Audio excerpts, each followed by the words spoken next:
Yes, you heard that correctly. Pay almost nothing for covered auto repairs. An open phone line has been established for all drivers to call for a free quick quote. Call 800-884-1012 now. Drivers who are covered will not have to pay for covered repairs again. This protection plan is at an all-time low. Additionally, drivers who activate this vehicle protection today will also receive free roadside assistance, free towing, and car rental options at no additional cost. Call us for your free quick quote today. 800-884-1012. That's 800-884-1012. What do you have to lose? Call 800-884-1012. Again, 800-884-1012. The station Delaware and Maryland turns to for local news. Here is another Delmarva News Update here on 92.7 WGMD, WGMD.com, and the WGMD app. Police in Laurel are now investigating a shooting that was reported April 1st, just before 8 p.m. at the Little Creek apartment complex. Officers arriving at the scene encountered a large and uncooperative crowd of about 300 people. They were able to locate a man with a gunshot wound. Officers provided aid until EMS transported the victim to Tidal Health Nanticoke, where he was treated for non-life-threatening injuries. The victim is reported to be in stable condition today. Multiple agencies helped in securing the scene, and the investigation remains ongoing as authorities work to identify any suspects. Anyone with information related to the case is urged to contact Detective Sergeant Gardner of the Laurel Police Department and reference complaint number 7026-1238. We have a traffic alert for you today. The Delaware Department of Transportation has announced the closure of Camp Barnes Road between Miller's Neck Road and Bayard Road in the Ocean View area. They are installing storm drains and rebuilding the roadway there. The closure will go into effect April 13th and continue through Monday, April 27th, weather permitting. Detour the motorists on Double Bridges Road wanting to travel east on Camp Barnes Road will continue straight onto Bayard Road, turn left onto Old Mill Bridge Road, and then turn left onto Miller's Neck Road, where the route will end on Camp Barnes Road. And motorists on Camp Barnes Road wanting to travel west of Miller's Neck Road will need to turn left onto Miller's Neck Road, make a right turn onto Old Mill Bridge Road, and turn right onto Bayard Road, where the road will end on Camp Barnes Road. A 40-year-old Princess Anne man has been sentenced to 8 years in prison after pleading guilty to possession with intent to distribute cocaine and reckless endangerment. Alvin Thompson was sentenced this week by Wicomico County Circuit Court Administrative Judge S. James Sarbanes. He must serve at least 50% of his sentence before becoming eligible for parole. For these and other stories, visit talkofdelmarva.com. I'm Jared Sorello. At Accurate Pest Control, our love for animals drives us to ensure their safety. That's why we only use pet-safe chemicals when treating your yard for mosquitoes, fleas, and ticks. Our expertise is backed by almost 3 decades of service on the shore, so we can treat any pest problem with successful results. Accurate stays up to date on the latest treatment techniques. And remember, prevention is the best form of pest protection. Enjoy the outdoors without the annoyance and dangers of mosquitoes, fleas, and ticks. Accurate Pest Control, on target since 1995. Listen up, Delmarva anglers. The Talk of Delmarva Fishing Report follows the 6 a.m., 10 a.m., and 4 p.m. local news and sports all throughout the week. Veteran fishing reporter, broadcaster, and local salt Eric Burnley tells us what's biting, where, and on what. The Talk of Delmarva Fishing Report is brought to you by Complete Tree Care, licensed and insured. Request an estimate at CompleteTreeCareDE.com. Now, it's time for the Talk of Delmarva Fishing Report, featuring Eric Burnley.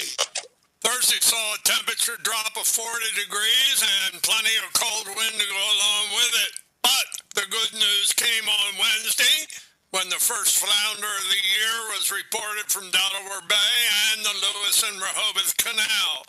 Steve at Smith Bait in Leipzig said in addition to the small striped bass and white perch caught from the fishing pier at Woodland Beach on bloodworms, he also said one angler was pleasantly surprised by a keeper flounder he caught on a bloodworm meant for perch.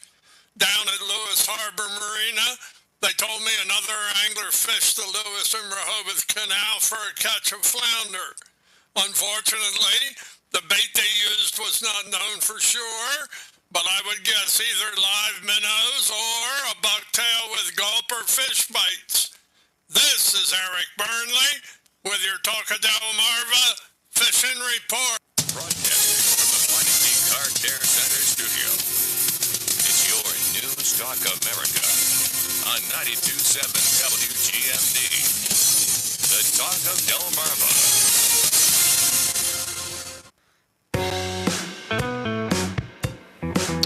I got to push this button and lower that button and do all sorts of things. But it is Digital Interactive Friday on Good Friday 2026. Welcome to the broadcast.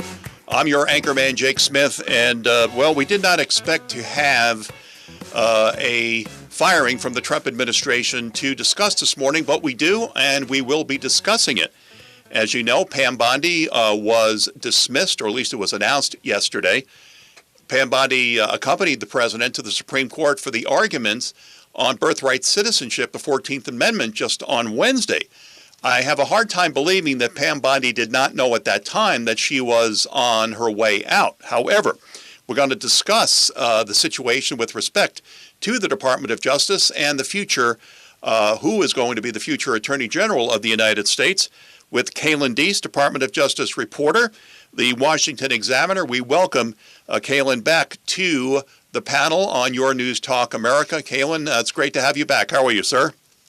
Jacob, excited to be back. Happy Good Friday. And to talk about all this Pam Bondi news, it's going to be very fun. And also Dr. Steve Bonta, publisher of the New America magazine. And there is the latest edition, which just came to my desk yesterday. Dr. Bonta, it's interesting on the cover. Let me see if I can get it there. Jeffrey Epstein is on the cover, and we hear a lot of banter back and forth in the media that it was Pam Bondi's handling of the Epstein files, which was her undoing. I don't believe that was it. I believe there was more to it than that. I believe she just didn't get the job done. We'll go to you first, and then we'll talk to Kaylin.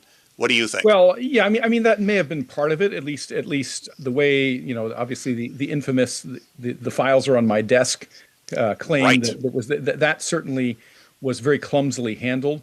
But probably the most concerning is the lack of people doing the perp walk, the lack of attempts to really to aggressively go after the people who aggressively went after Trump and his supporters during almost a decade of naked lawfare. And the sentiment, I think, with Trump and most of those people is we don't want what happened to us to happen again ever, and so we need to go out and really go after these people. And Pam Bondi's been kind of ineffectual in doing that. And so it doesn't seem to be where her heart really isn't in it. I mean, unfortunately, everyone kind of knows she wasn't Trump's first choice. It was Matt Gaetz. Right. And Matt Gaetz certainly has the right personality and temperament, that kind of attack dog, take no prisoners approach that Trump admires. Unfortunately, because of personal baggage, ultimately that fell through. And so, but that's really was the problem. And Trump was left with this, well, what do I do now? And he settled on Pam Bondi. And I don't know if she's been a bad attorney general, but she certainly hasn't been. Well, she's been ineffectual. She hasn't been transformative. And I think a transformative personality is what's needed. No, that's a very good point. Kaylin, your thoughts on Pam Bondi. You and I have talked about this before. Where are the indictments? We know we keep hearing this one's under investigation, that one's under investigation, but to date, no indictments. No one's been sent to prison, and that's really the scorecard. The president's been watching this, and he may be in January in the position where he doesn't control the Senate, his party doesn't control the Senate, nor do they control the House of Representatives, and then he's really in a bad spot, right? Mm. Yeah, well. Look, Jake, and I think Steve had some good points as well, but I think it's one of those things where really two things can be true at once, where the administration is never going to concede or never going to admit that the Epstein files was a contributing factor, because that would force them to admit that they've done something wrong, and they don't believe that they've done anything wrong with the handling of the Epstein files. So they're never going to say that Pam Bondi was removed because of the handling of the Epstein files. Now, I do agree that I think that a lot of this hinges on the lack of indictments that are coming down the pike. The fact that we've seen the James Comey and Letitia James case dismissed because of a disqualification of a prosecutor, which is a very central question, or it's related to a very central question about whether the president can appoint who he wants to be in these U.S. attorney spots. And that's a question that the DOJ is going to continue to push ahead to try to fix this problem where they have maybe 2/3 of U.S. attorneys who haven't actually been confirmed by the Senate. Now, maybe the courts are ultimately going to find that they have to go through that Senate process, but the Trump administration has been very adamant, and Todd Blanche has been the one beating the drum the hardest, that the president has the ability to put who he wants in places of the Justice Department and be able to run a well-oiled machine. And I think that Todd Blanche right now is in a trial balloon period where theoretically there is a non-zero chance where he could actually stay the AG. I know a lot of people are throwing out Lee Zeldin, throwing out Harmeet Dillon as possible names, and maybe that's where they ultimately go. But I think that Blanche does have a moment here to be in a very unique situation as Trump's former lawyer, but also somebody who really did a lot of the cleanup duty on the Epstein Files issue to try to help the American people understand that they did their best to release everything they could under the law that was signed by President Trump earlier. But Kaylin, you've heard probably what I've heard, that in certain respects, Blanche was running the Department of Justice and not Blondie Bondi, right?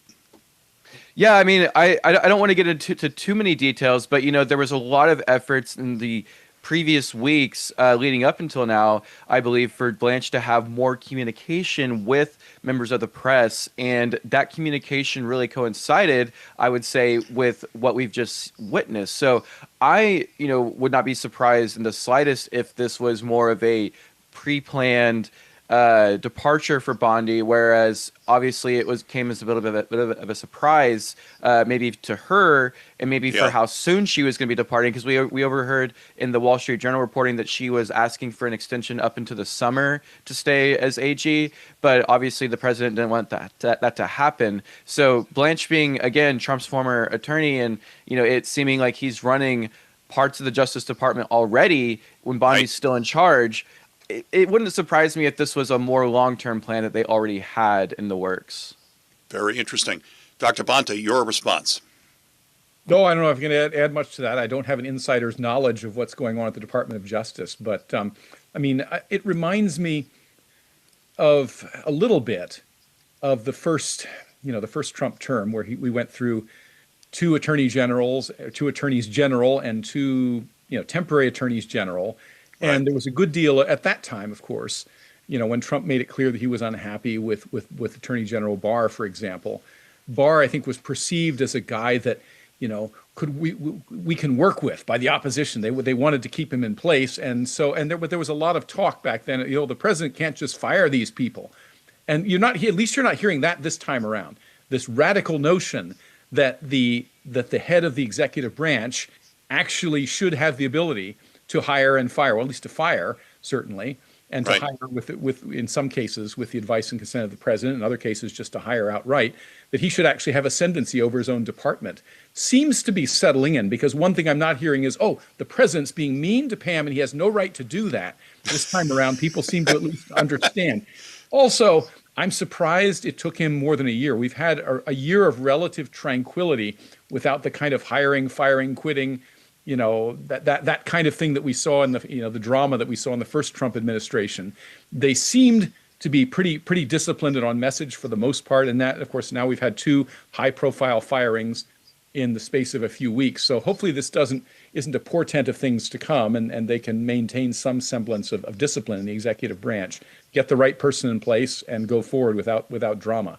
Because the drama really does undercut politically what he's trying to do. But Kayla, you're in D.C. A lot. You work in the Department of Justice. You work that beat. Do you think that Judge Jeanine Pirro and the things that she's been able to do, she's been much more visible in going after the so-called bad guys? Do you think that put more of a shadow over what Pam Bondi wasn't accomplishing because of what Judge Jeanine Pirro was accomplishing in the D.C. In the District of Columbia?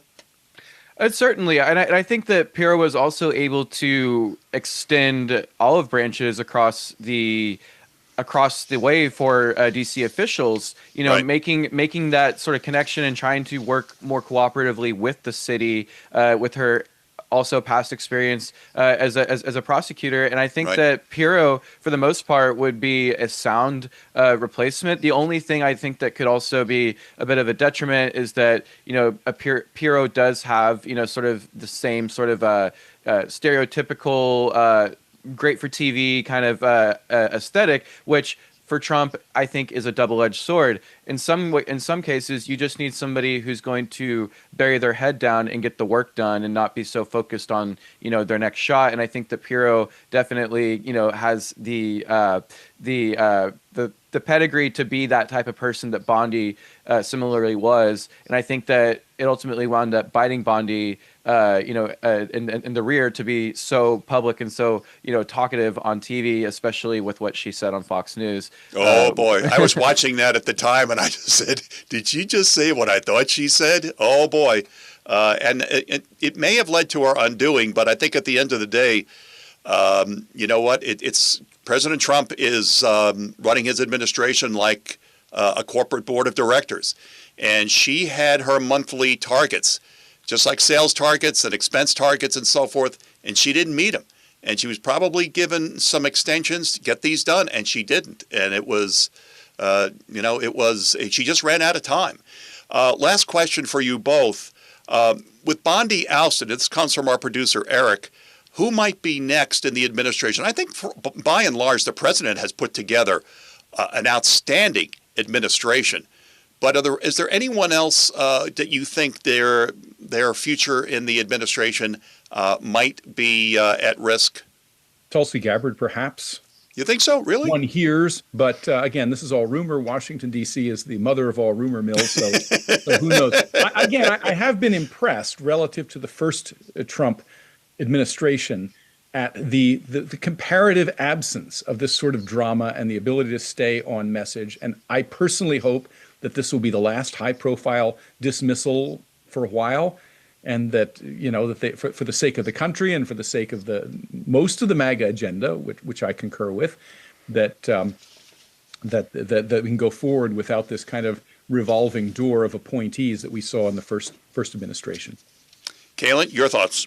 I agree with Steve. It was very funny because Steve Chung, after I sent an email to the CIA yesterday, I got a comment from Steve Chung saying that any suggestion that Tulsi Gabbard was going to be removed is fake news. But at the same time, as we know, in Trump's world, that can change on a dime. So I wouldn't, take the word of Steve Chung to be sort of the gospel on that issue. But the other person I think really who should be maybe watching or keeping their head on a swivel as relates to firing is Kash Patel, because as we know, he has a very competent set of deputies that are just beneath him. And if if Trump wasn't very satisfied with the way the FBI was being managed, he could just swoop in maybe somebody like an Andrew Bailey, former Missouri AG, who I think would definitely do a good job in Kash's place. That's a great point. And with the new AG in place, they might want their own FBI director in place as well, right?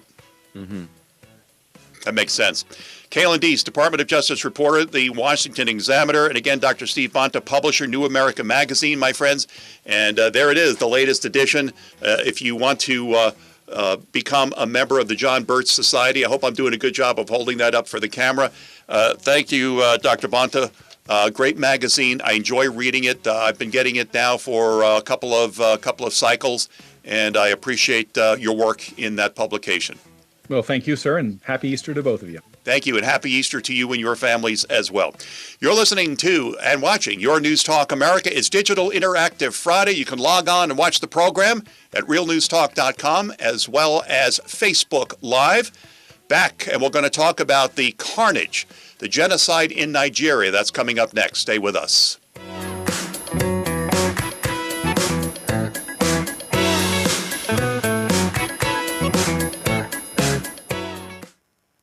Here's a look at your Delmarva forecast. Sunshine, mixed with clouds, with fog at times early today, with daytime highs approaching 78. Southwesterly winds, 8 to 15 miles per hour. Lows level off around 62 tonight, mainly clear skies. High of 82 tomorrow. Mid-70s Sunday, with rain showers likely upper 50s Monday. I'm meteorologist Paul Trombley from the Talk of Delmarva Weather Center along the coast. Currently, it's 57 degrees. Hey guys, it's Rob Carson of the Rob Carson Show, now on the Talk of Delmarva's 98.5. I'm meteorologist Joe Lundberg with your KFC weekend weather update. On Saturday, expect a breezy morning followed by very warm conditions with a mix of clouds and sun. The high temperature will reach 77 degrees. The Colonel made irrationally delicious chicken. He also made irrationally irresponsible decisions about prices. That's why the KFC $7 box feast comes with a KFC snacker, 5 nuggets, fries, and a drink, all for just $7. Prices and participation may vary.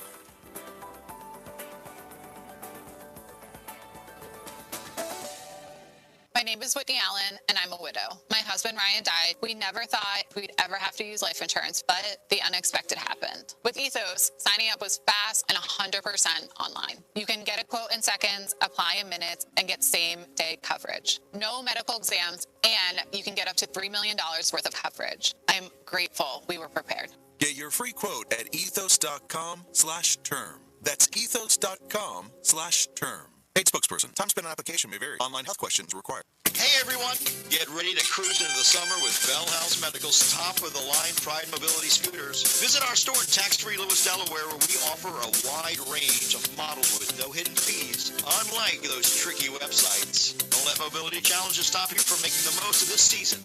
We'll help you find the perfect scooter for you.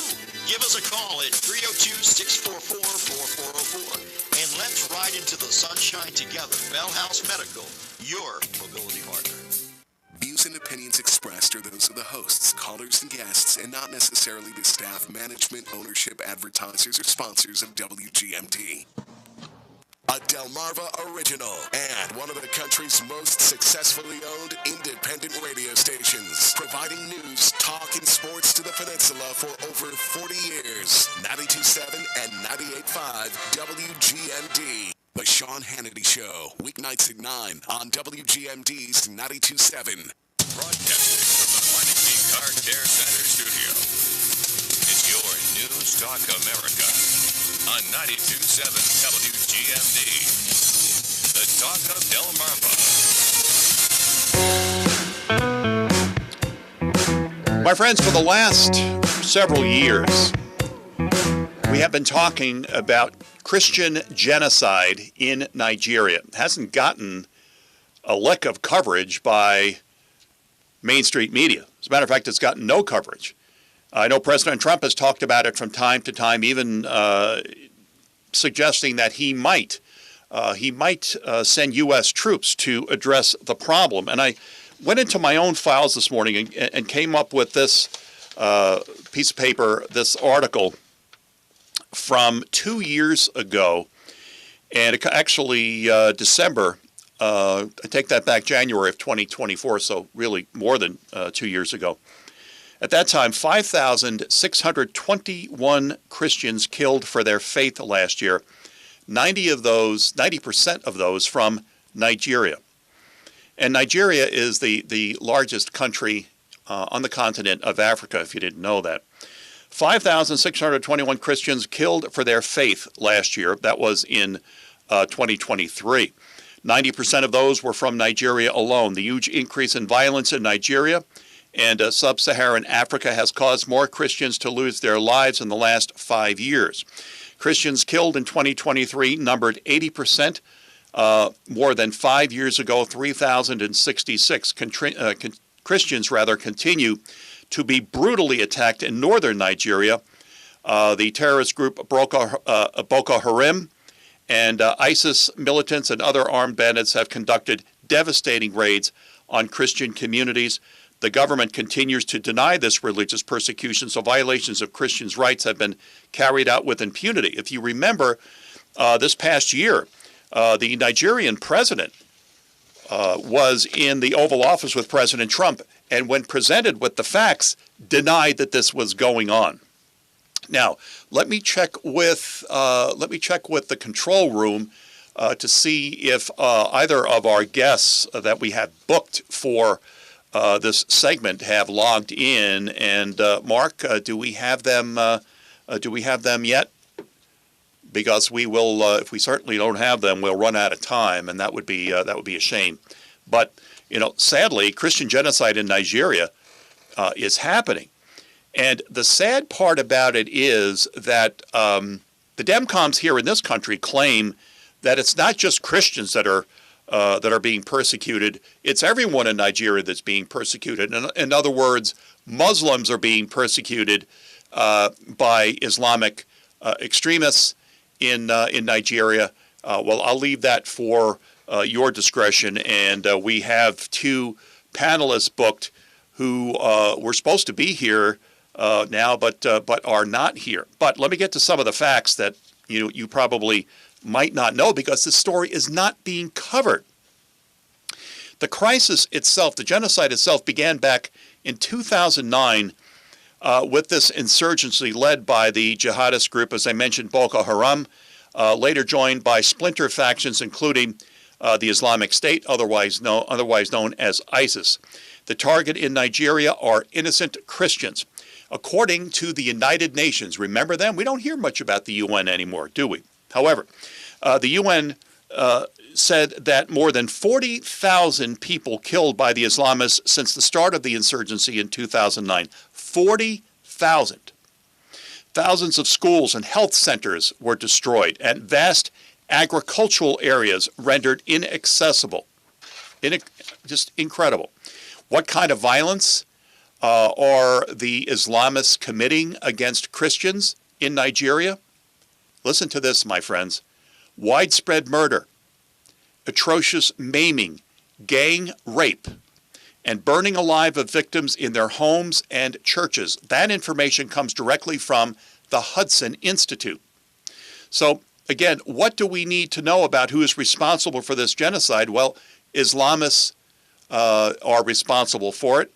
What does the world need to do to stop it? Can it be stopped without military intervention? What do you think? That is what we need to. That is what we need. The world is going to need to decide. That's what the UN is going to need to decide. Isn't that what the UN is for? And for the government of Nigeria to continue to deny this is happening, that is certainly a problem. Now, let me see here. I have not gotten any indication from the control room. Okay, here we go. All right. So we have, and I welcome in our panelist, and he's joining us right now. Let me make sure that I have his information correctly here. And before we get to this, just give me a moment to get this straightened out, because I was reading. Frank Atu is a native of Yelawata and a former principal special assistant to the Benue State Governor. He has described the attack on his hometown as a deliberate act of ethnic cleansing and government abandonment. Frank, thank you so much for joining us on Your News Talk America. I was just going through some of the statistics of what has been happening throughout Nigeria. Per the United Nations, this genocide is widespread, but the violence that is being committed against Christians is murder, maiming, gang rape, burning people alive in their homes and in churches. What can you tell us? What have you actually seen, sir? All right. Thank you very much, and thank you for having me. Thank you. Yes, I am actually an authority in this area. I'm a complete authority here. Yes. Because I've seen this vividly with my eyes. I've been present when this happened. It has affected my community. It has affected my family. It has affected my state and my people, and of course, my faith, my Christian faith. Mm-hmm. So what we're facing in Nigeria is a deliberate, calculated act of Islamic jihad, to fight unprovoked the Christians in Nigeria, and to see that they dominate and conquer the country to be an Islamic caliphate, and that is why in Nigeria alone, you have up to 7 different Islamic terrorist organizations, playing the same game to achieve the same result.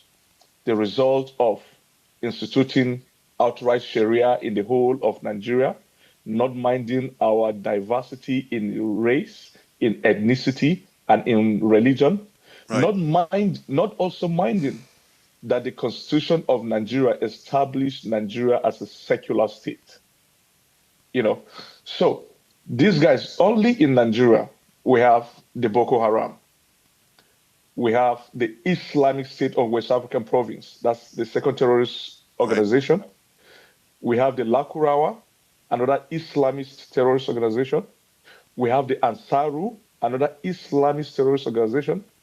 We have Jamaat al-Muslimi, another Islamist terrorist organization. And then we have the deadliest terrorist organization in Nigeria, the Fulani ethnic militia, who have been butchering Christians in their communities, in their sleep, destroying churches, conquering some of the towns, and renaming them after Islamic names. So that is the reality of what we've been facing. And to make the matter worse, the security agencies, to a very great extent, are complicit. They are very complicit. Yeah, because these Islamists have designed their game in such a way that they infiltrated the security agencies, the political structure, Interesting. And the security structure in Nigeria, and even the civil service, so that wherever you turn to, you face them. So they are all the same people playing the same plot, the same agenda to achieve the same goal. So as much as Islamists in Europe and here in the United States have infiltrated societies and done the similar things, they've done the same thing in Nigeria, is what you're telling us, Frank. Yeah, United States, they've not done anything yet. This is just an understatement. This is an understatement. And I want Americans to look at what is happening in Nigeria so that they'll be cautious, so that they'll be wary for what these guys are bringing to the United States. Nigeria, Nigeria, by the way, is a contraction of the British. Unlike the United States, we never sat down. Like your constitutional conference in 1787 in Philadelphia, when the founding fathers sat down, agreed within themselves to form a union, and they gave themselves a mission, an objective. But in Nigeria, we never did that. The British just took over, they amalgamated their Southern Protectorate with the Northern Protectorate in 1914 and formed a union called Nigeria. The indigenes, the natives, the different ethnic groups never sat down to agree to form a union. And so, like one of the founding fathers of Nigeria's independence, Obafemi Awolowo will say, he said Nigeria is just a mere geographical expression. And so when we got the independence in 1960, the most popular ruler in Nigeria, politician in Nigeria then, who was the regional premier of the northern region, Sir Ahmadu Bello, he said in 1960 that Nigeria is an inheritance of their forebears. That's for them, the Islamists. Right. Is the inheritance of their forebears, and they will not relent until they dip the Quran in the Atlantic Ocean. So that is a metaphor for conquering the whole of Nigeria, because the southern part of Nigeria is completely Christian, while the up north part of Nigeria is Muslim. Then we in the middle belt of Nigeria, the middle belt of Nigeria are a mixture of Christians and Muslims, and so the middle belt will create the buffer between the north and the south. And so for them to achieve their aim of Islamizing Nigeria, they have to break the middle belt for them to access the south. Interesting. Yeah, and then accessing the south and then dipping the Quran in the ocean, meaning they've conquered. So this is exactly what has been happening. And so the jihadists who have been doing this are their foot soldiers. Their people in government are the real sponsor. So that is exactly what's been happening in Nigeria. Well, Frank, unfortunately, we had you sign on. You signed on just a little bit late, and we don't have as much time with you this morning as we'd like. However, I've got to give you a final question, and we will rebook you and get you back on. We need to talk more about this. This is a much too important situation. However, it does not appear, based on what you've said, that there is a military solution is needed to either establish some type of demilitarized zone between the North and South, or there is going to have to be some type of military solution against the Islamist terrorist organizations which are targeting Christians. Is there, in your estimation, a solution other than a military solution? If you can just answer that quickly, and then we'll book you and get you back on in the weeks ahead. How's that? Okay, good and fine. Yes, of course, the military solution can play a very important factor. But, this is tied to ideology anyways. And so we in Nigeria, we are calling for the establishment of state police, the way you have it in the United States, where each of these cities, each of these states have their police. In Nigeria, we have a centralized police structure, and these guys have infiltrated that centralized police structure. But by the time each of these states will have her own police and then have her own arms, they'll be able to fight these Islamists. Because the problem we have in Nigeria is, unlike the United States, where you have the Second Amendment that provides for the right to bear arms. In Nigeria, we do not have this right, and so these Islamists are armed by their people. While we are disarmed because the state doesn't want to see us with arms. But by the time it asks us to establish a state police, so let's pick up the solution to this problem. This crisis, this genocide in Nigeria. When we have you back, and I'll make arrangements, Frank, you too, to have you back, and we'll discuss that in the future. I'm sorry we didn't have enough time today, but I did want to get you on, and I'm glad that you had the opportunity to tell us firsthand what's happening in Nigeria. Yeah, thank you very much. And please, for more information and for more of what we're doing, please, you can check on equippingthepersecuted.org. Give that again, Frank. Equipping the Persecuted. Right now, I work with Equipping the Persecuted, so you can go to equippingthepersecuted.org and see what we're doing and see what contribution you can also be able to make to help the Christians in Nigeria. Thank you so much, and a very blessed Easter to you. Thank you. Thank you so much. Same to you too. All right. Nick Fondacaro, Media Research Center, will be joining us in just a moment. Stay with us. Here is the marine forecast from the Taco Del Marva Weather Center. Widespread dense fog expected to start off today with patchy fog by afternoon. South winds around 10 to 15 knots, increasing to 15 to 20 knots by afternoon, and seas around 3 to 5 feet. Tides for Rehoboth Beach. High tide 9:22 a.m. Low tide 3:17 p.m. High tide 9:39 p.m. For Cambridge, low tide 12:28 p.m. High tide 5:54 p.m. Low tide 12:12 a.m. Saturday. The current water temperature is 50 degrees. I'm meteorologist Regina Kroll. This is Buck Sexton. The Clay Travis and Buck Sexton Show now airs noon to 3 weekdays on WGMD's 92.7, The Talk of Delmarva. This WGMD Fox Business Update is brought to you by Sussex Environmental Consultants. For a healthy home, call 302-947-1810. I'm Elizabeth MacDonald, and this is the Fox Business Report. Job growth was much stronger than economists predicted last month as healthcare strikes ended and weather improved. There were 178,000 new jobs created. The unemployment rate declined to 4.3%. However, for January and February combined, job growth has been revised lower by 7,000. The markets are closed today for the Good Friday holiday. Amazon is joining the Postal Service, FedEx, and UPS and adding a fuel surcharge. Effective April 17th, Amazon's third-party sellers will pay the fee. United Airlines is rolling out new options for its premium seating. You'll need to select base, standard, or flexible. Some U.S. and Hawaii flights will be rebranded as United Polaris with lounge access for some ticket holders. That's your Fox Business Report. I'm Jenny Foselda. Invested in you.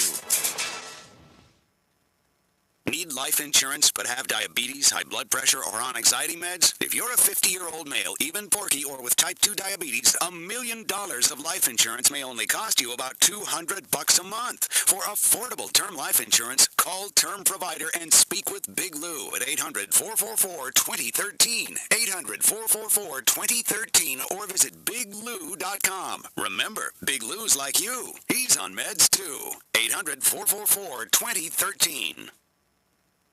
Broadcasting from the Meineke Car Care Center studio. It's your News Talk America on 92.7 WGMD. The Talk of Delmarva. All right, back. Your News Talk America Digital Interactive Friday. You can watch the program, realnewstalk.com. You can also stream the program at Facebook Live. And I apologize to our next panelist, Nick Fondacaro. Nick, I'm sorry that our previous panelist signed on late. He may have had difficulty with the time change because he was in Africa and logging on. I apologize for that. I wanted to get him on because of the importance of getting the message out of the genocide that's going on, the Christians being butchered in Nigeria. And I know that you would have probably been rather watching the View this morning because that's your specialty in watching the View. But welcome back to Your News Talk America. How are you, my friend? Thanks for having me on. I'm doing great, and it's an important topic to discuss. So I'm not bent out of shape about it. And also, the View doesn't start for another 15 minutes, so don't worry about it. We're good there. Poor Nick has to monitor the View sometimes, and I just didn't want him to miss it. Nick, I saw this story about what the Daily Mail did with respect to the Charlie Kirk assassination investigation. And by the way, my friends, there's a link to the story. It's actually at foxnews.com, but the Media Research Center picked up this story. Nick, why don't you tell us about what the Daily Mail did? It's really despicable. Yeah, basically, it's like the worst instincts, the worst tendencies of British tabloid journalism to sort of take something and then sort of twist it. Basically, what happened was they claimed that the bullet that the ATF tested or retrieved from Charlie's body didn't match a test bullet fired from the rifle that they recovered. But basically, and they tried to make it sound like there was no match with the bullet at all, like the markings left on the bullet in Charlie did not match at all. But basically what happened was that there was no large chunks of the bullet left that was in Charlie that they could test. Because basically what happens, if any of you, your listeners know, if they watched any sort of early 2000s crime dramas like CSI or anything like that, or true crime, that when a bullet is fired, I got a spent casing here. Basically, if when a bullet gets fired from the casing, that soft copper jacket of a shell passes through the hardened steel of the barrel, and when the threading on the barrel leaves behind a very unique markings. Signature. Signature to the barrel, basically a fingerprint for the gun. And that's what they try to test, and there wasn't enough recoverable fragments from the bullet to even find that fingerprint. When I saw that story hit the wires, I'm saying to myself, wait a minute, what is this all about? It can't be. And yet it was nothing but a bunch of poppycock and balderdash. And yet the Daily Mail, you're right, this is typical British journalism rubbish, as they would say. Yeah, exactly. And just basically all to generate clicks on X and the revenue share from X to try to get people to share that stuff, both in terms of people who believe it and want to share that kind of conspiracy theory stuff, but also from the people like me who were outraged at it and want to shoot them down and say hey, no, you're misguided, you're lying about this. And so basically from both ways of the people who believe in the people who want to discredit it and point out how it's wrong, they're getting that type of ad revenue. And then you also have if you go to the Daily Mail website, their website is just loaded with ads, pop-ups all over the place, ads between every paragraph. But that's typical for UK. That's typical for UK papers online. You know, it's it's Yeah, go ahead. Now, how did Turning Point USA respond to this, Nick? I believe that they're very upset about it. You had Charlie's co-hosts for the podcast there basically go out and be like, "You got this. This is not helping anybody. It's basically feeding the trolls that are out there who are saying all sorts of crazy things, like the Egyptians killed them, Mossad, all this other crazy nonsense." And it's literally, even without the bullet, they're apparently from the experts that I've seen comment on this type of thing is actually fairly common, that there isn't enough of the bullet left because of the way they're designed to always see these markings. But there's also all the plethora of other evidence to say, oh, hey, this was the gun used. It was freshly used. His family turned him in, and all of this other stuff, and the messages that was going back and forth between this guy and his boyfriend. Right. There's or girlfriend. We're not quite sure yet what stage of the transition his boyfriend or girlfriend was in, right? Right. Yeah. So we really don't know. And again, my friends, there's a link to that story on my show notes or in my show notes this morning if you want to go and read for yourself. I mean, this is just journalistic malfeasance at its very basic level. Wouldn't you agree, Nick? Oh, absolutely. Especially when it's something that's so relatively understandable. And even them later in the piece, they sort of say, oh, there wasn't enough recovery. It's like, so you know there isn't enough recovery, yet you're going to run a headline, run a tweet, run a caption that says the bullets don't match. There was nothing to match it up against. There was nothing there to look at.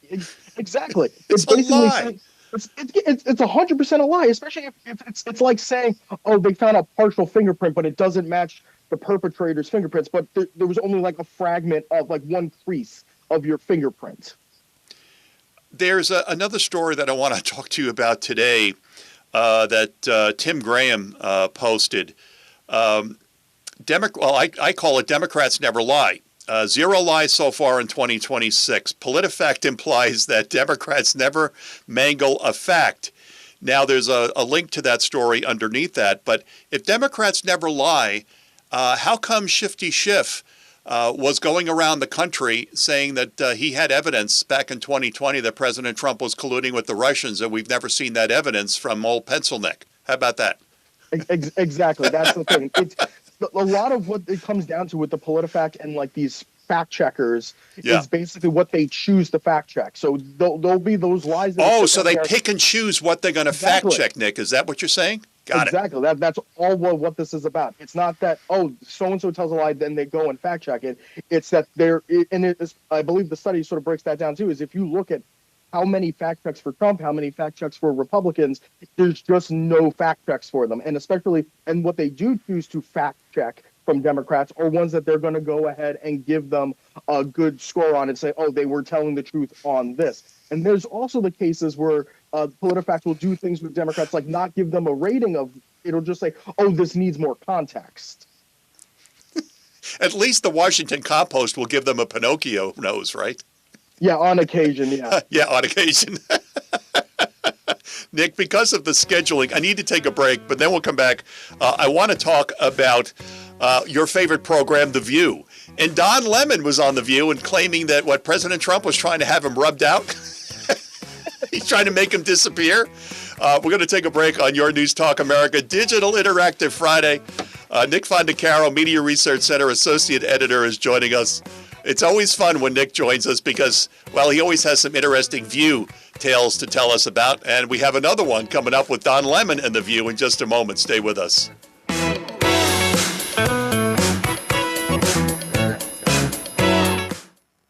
Here's a look at your Delmarva forecast. Sunshine, mixed with clouds with fog at times early today, with daytime highs approaching 78. Southwesterly winds 8 to 15 miles per hour. Lows level off around 62 tonight, mainly clear skies. High of 82 tomorrow. Mid-70s Sunday, with rain showers likely upper 50s Monday. I'm meteorologist Paul Trombley from the Talk of Delmarva Weather Center along the coast. Right now, 61. Join me, the Rehoboth Foodie, on Saturdays from 2 to 4 at WGMD 92.7. Kick Smith, mid-mornings on WGMD.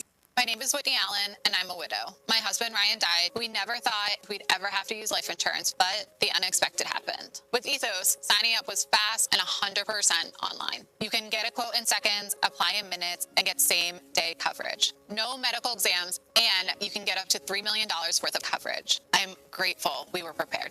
Get your free quote at ethos.com/term. That's ethos.com/term. Paid spokesperson. Time spent on application may vary. Online health questions required.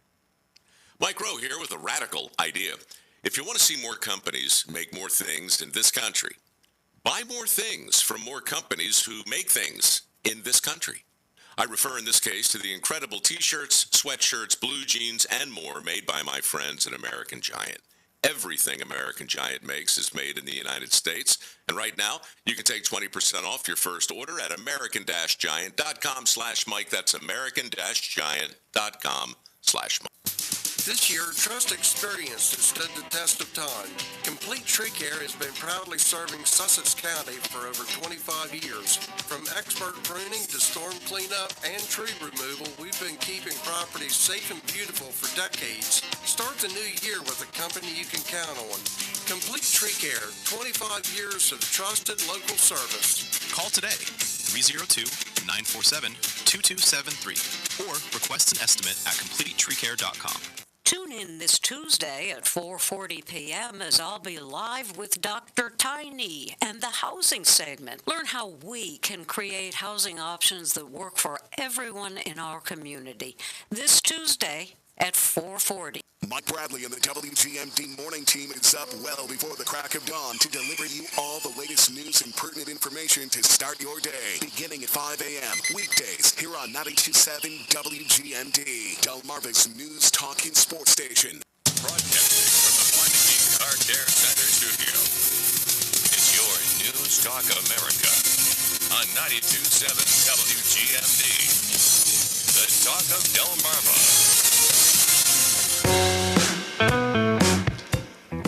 We welcome back our panelist, Nick Fondacaro, Associate Editor at the Media Research Center. Nick, you had a very interesting story on your good friend Don Lemon, who was on The View. Tell us about what Mr. Lemon was telling our friends at The View. President Trump wanted him to, disappear? Yeah, so basically Mafia style? Something like that.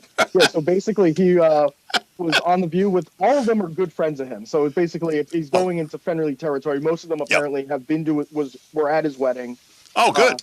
Yeah, so very, very friendly territory. And he was sort of recounting how he got arrested in California over his involvement in getting into that church during the whole kerfuffle in Minnesota. Right. And basically, he sort of claims like, oh, if it wasn't like he almost nobody would have known he was arrested and like he was just going to disappear. He sort of suggests he was going to disappear unless it was unfortunately for him, basically an FBI agent decided to help him out and deliver his bracelet to his husband and basically let him know, hey, you were arrested.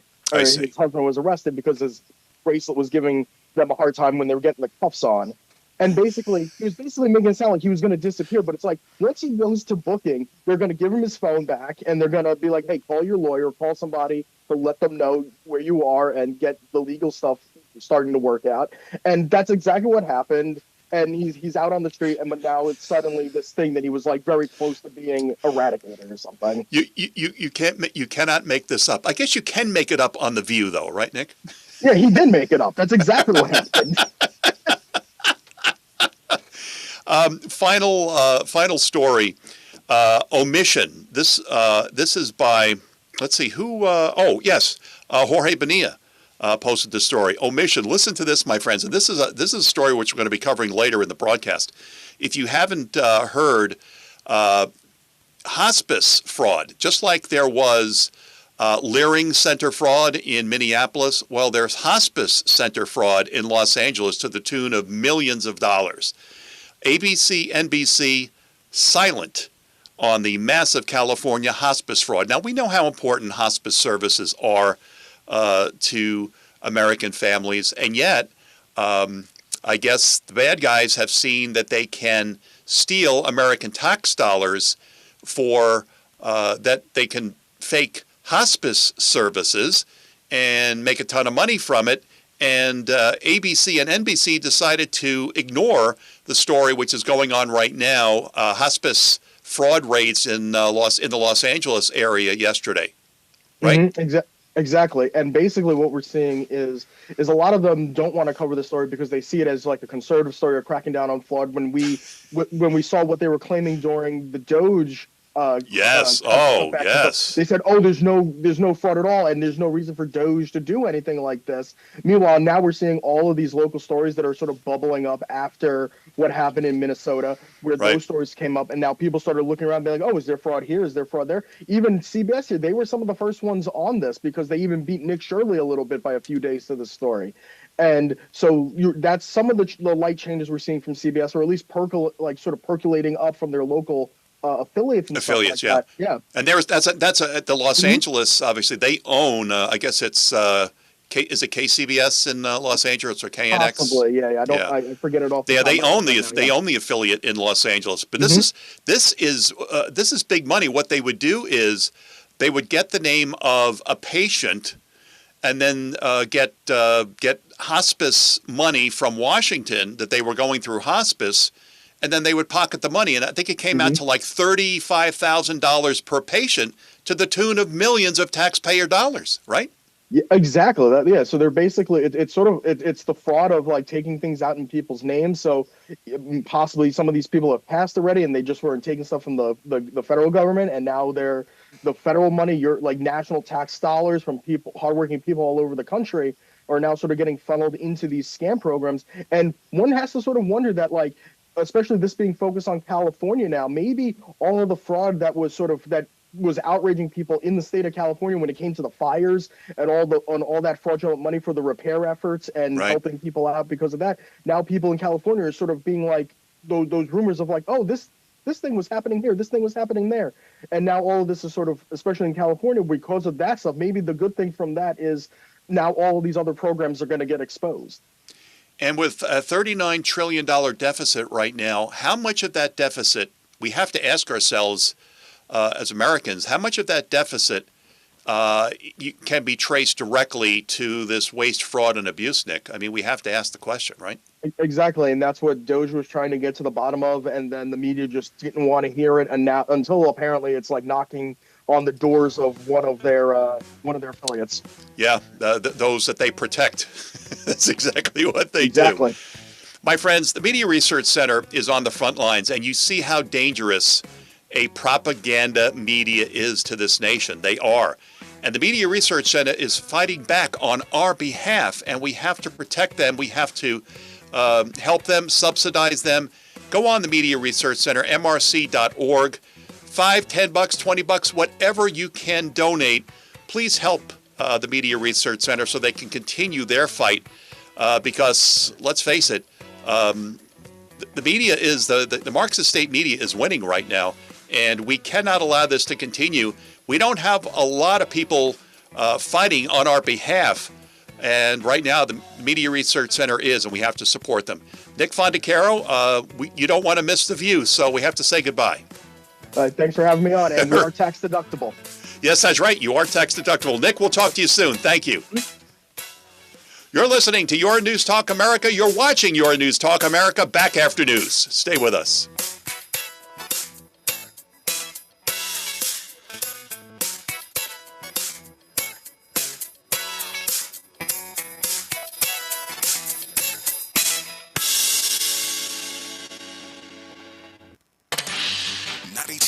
WGMD Rehoboth Beach and 98.5 WUSX Seaford, the talk of Delmarva.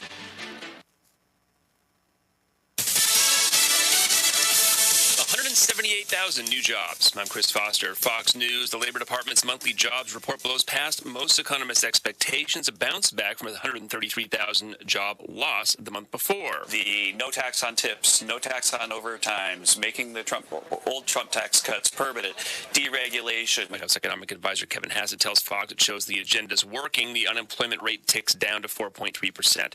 President Trump is threatening more military strikes on bridges and power plants in Iran after the destruction of a major new bridge.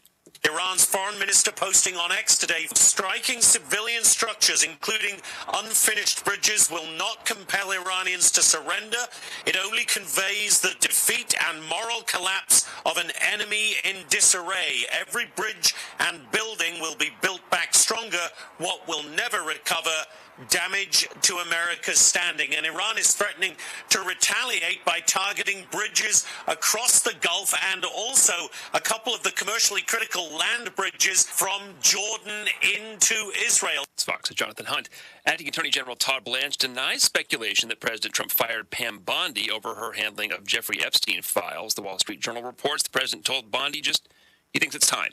President Trump offered glowing praise for outgoing Attorney General Pam Bondi, a sentiment shared by her former deputy Todd Blanche, who will now run the Department of Justice in an acting role. We are a better Justice Department. We are safer as a nation, and we should all be very grateful to the Attorney General for her sacrifice for this country and for what she did. Blanche speaking on Jesse Waters' Prime Time. Bondi is the second cabinet member to depart in recent weeks. She is said to be taking a job in the private sector. Evan Brown, Fox News. The president replaced Homeland Security Secretary Kristi Noem last month. America's listening to Fox News.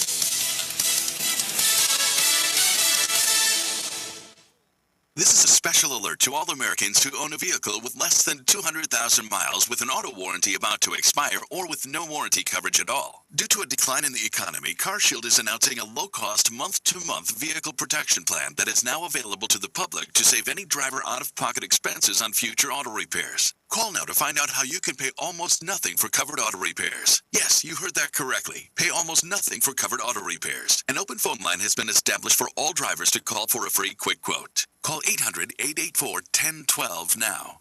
Drivers who are covered will not have to pay for covered repairs again. This protection plan is at an all-time low. Additionally, drivers who activate this vehicle protection today will also receive free roadside assistance, free towing, and car rental options at no additional cost. Call us for your free quick quote today. 800-884-1012. That's 800-884-1012. What do you have to lose? Call 800-884-1012. Again, 800-884-1012.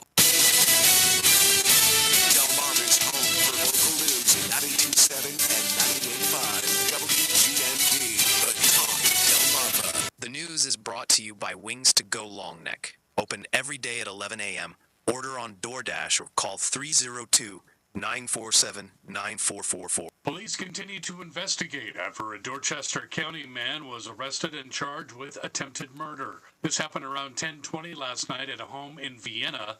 46-year-old Armand Jolly allegedly fired shots at a Maryland state trooper who was responding to reports of a disturbance at the residence. Officers managed to capture Jolly a short time later after he fled the scene.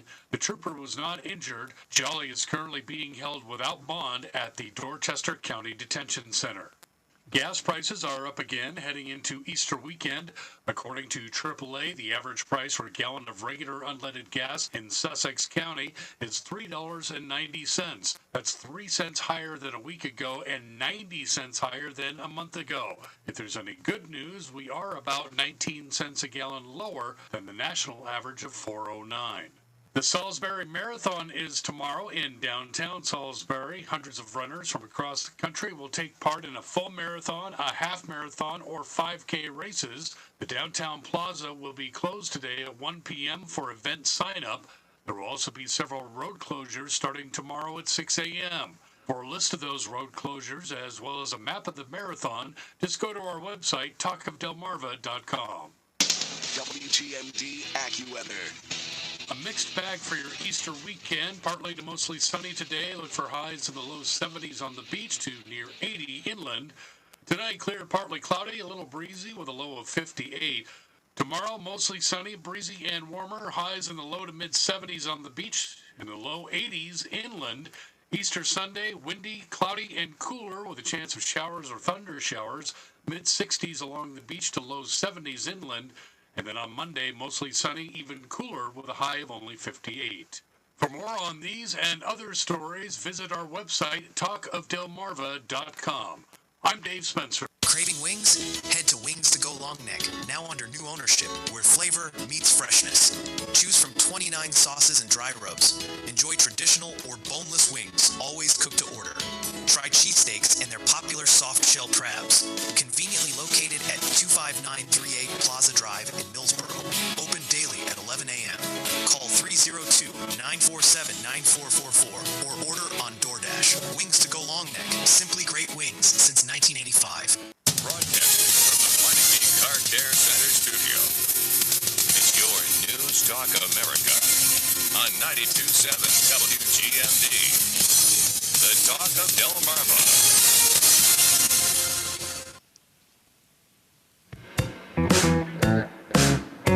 Your News Talk America Digital Interactive Friday continues from DS2. I'm your anchorman, Jake Smith. Thank you for joining us. If you'd like to watch the broadcast, you can do so by logging on to realnewstalk.com. You can also participate as a producer on Dial. Ask as many questions of our panelists as you would like. Make as many comments as you would like. And you can also, if you choose, you can watch the broadcast on Facebook Live.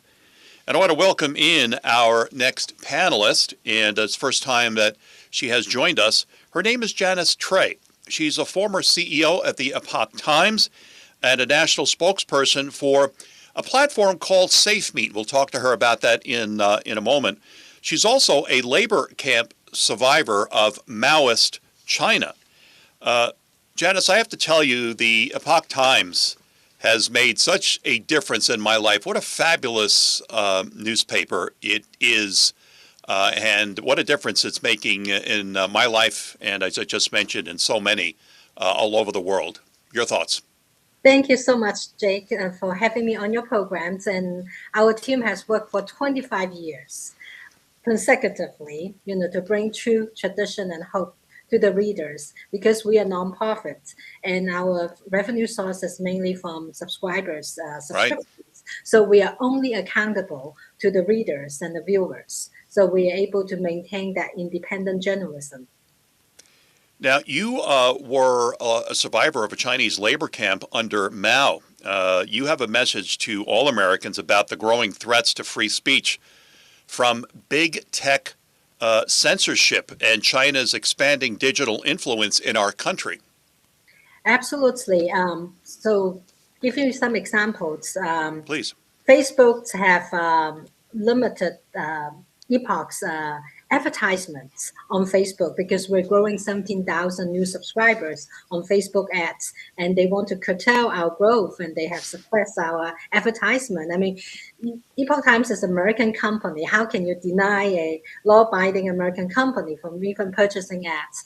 Right. Google, we have our flagship programs are on YouTube, but then we've been demonetized, meaning Google will insert ads, but you never get the money that right. you will get. And so it's another way to suffocate us. However, we never bend down. And I have formally submitted as the CEO of Epoch Times at the time to FCC on a formal complaint. Now I am at the board chair of the Epoch Times and NED TV. I will continue to speak up on the censorship, but I would like to introduce to the audience a tool that is independent from Epoch Times. It's called SafeMeet. Yes, please. It's pure communication. It's a one single app that you can do phone call, you can do texting, you can do video conferencing and file sharing in one single app.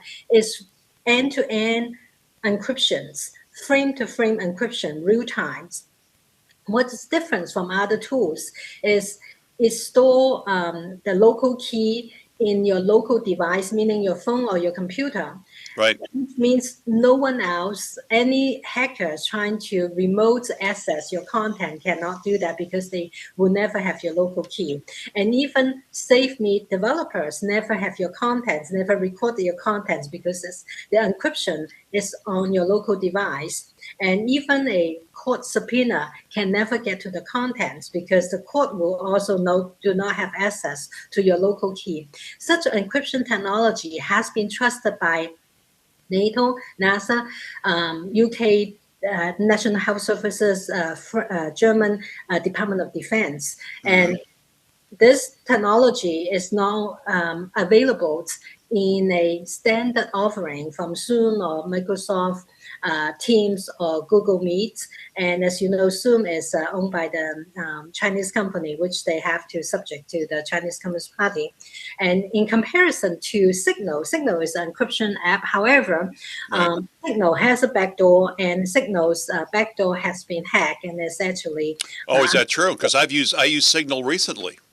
Let me just give you a few examples. When Tucker Carlson, before his trip to Russia, NSA approached him and say, "Why are you going to Russia?" He said, "I have not even told my wife. How do you know that I'm going to Russia?" Well, we read your Signal messages. And when Tucker Carlson was in Russia, get in touch with Snowden, and the text messages in Signals was leaked. Somebody have access to it. And so, but Signal also have a limitation of 50 users at the same time, whereas SafeMeet, you can have thousands of millions of people on SafeMeet at the same time.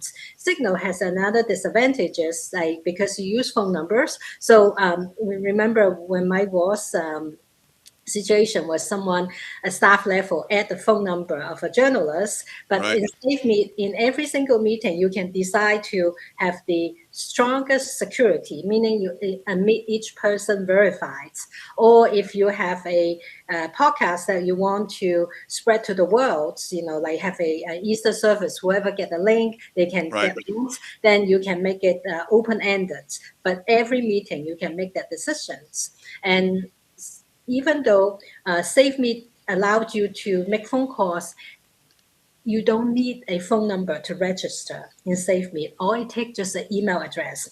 Phone is very vulnerable for hackings, and you also don't want your phone directories to be exposed. But all the competitors use phone number That's because true. they can track your locations and they can monetize you. For example, WhatsApp is an example. Yeah. And If I can just jump in and ask a question here, and let me just restate who our panelist is. Janice Trey, former CEO of the Epoch Times. Now she's the national spokesperson for SafeMeet.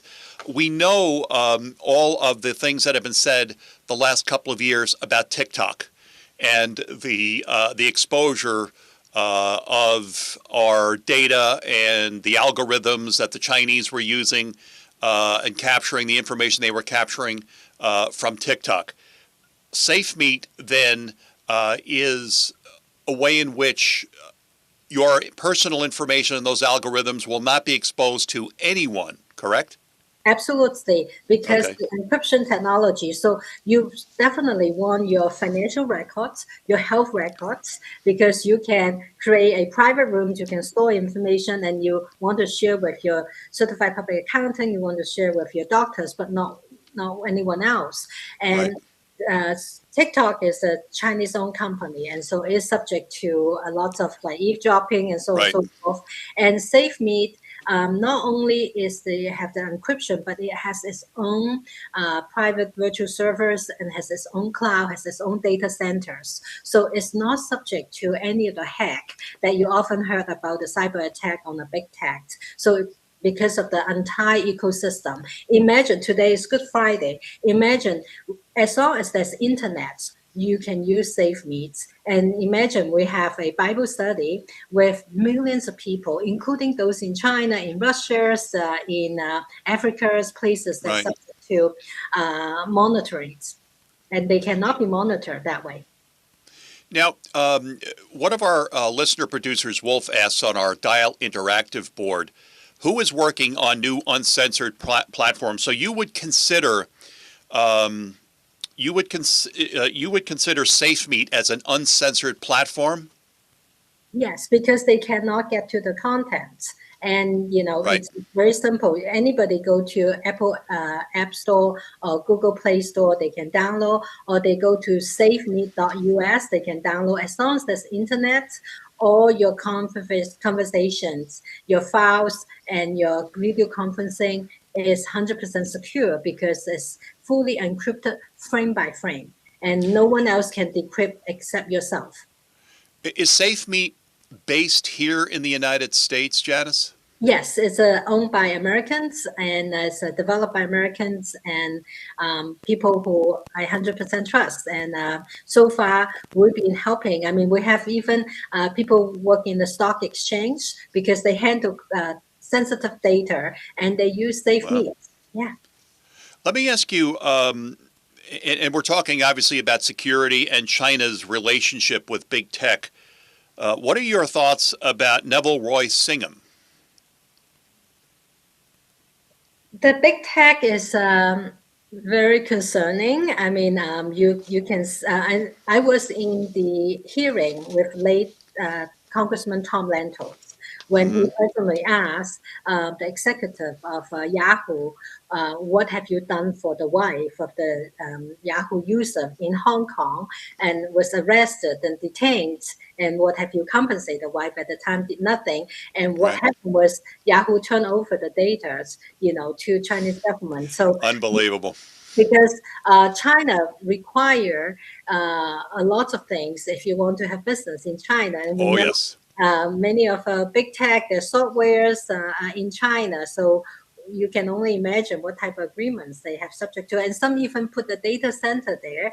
And the data center is just up for grabs. And SafeMeet, even though you can make phone call, does not use phone number at all and does not go through any cell phone tower. So you have another level protections. You cannot be attacked at the modems, at the cell phone tower. So we have taken users' security to the highest standards. And there's one innovative tool and it's free. Everybody can use it. I really see that as a gift for humanity. Janice, I'm sure our viewers, our listener producers on our Dial Interactive board are probably already downloading SafeMeet. It's SAFEMEET, one word, right? Yes. All right. Janice, I thank you so much. Janice Trey, again, thank you so much for all your work in the Epoch Times. I love the paper, and I'm so grateful to be able to receive a hard copy every week that I can sit down on a Sunday and read a paper on Sunday. But I use it every day to help get ready for this program, and I also have reporters for the Epoch Times that come on this broadcast. Thank you so much, and best of luck with SafeMeet. Thank you, and happy Easter. Thank you, and happy Easter to you as well. You're listening to Your News Talk America. You're watching Your News Talk America on this Digital Interactive Friday. John Glasgow from Newsmax comes our way next.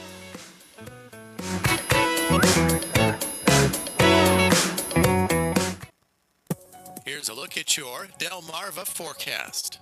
Sunshine mixed with clouds at times this afternoon, with daytime highs approaching 78. Southwesterly winds 10 to 15 miles per hour. Lows dip down to about 62 tonight, mainly clear skies. 82 tomorrow. Highs level off around 74 Sunday, with showers likely. 60, mainly sunny skies Monday.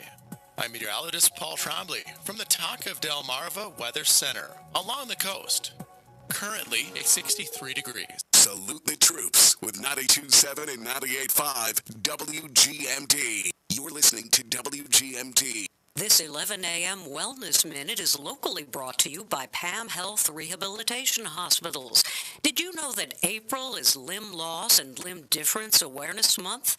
According to the Amputee Coalition, 185 people in the U.S. experience limb loss each year. But losing a limb doesn't have to be the end of the journey. It's also the start of a new one. Pam Health Rehabilitation Hospitals provide the strength, skills, and support that help their patients move forward. This Limb Loss and Limb Difference Awareness Month lets honor the resilience of those who adapt and thrive. Because with PAM Acute Rehabilitation, a new beginning is always within reach. For more information on their amputee program or support groups, please visit online today at pamhealth.com or call Pam Health Rehabilitation Hospital at 302-213-1880. When customers search for your business, what do they find? Wrong hours? Outdated info? No reviews? TechnoGoober fixes that. Our local listings management makes sure your business info is accurate everywhere. Google, Yelp, Facebook, Apple Maps, you name it.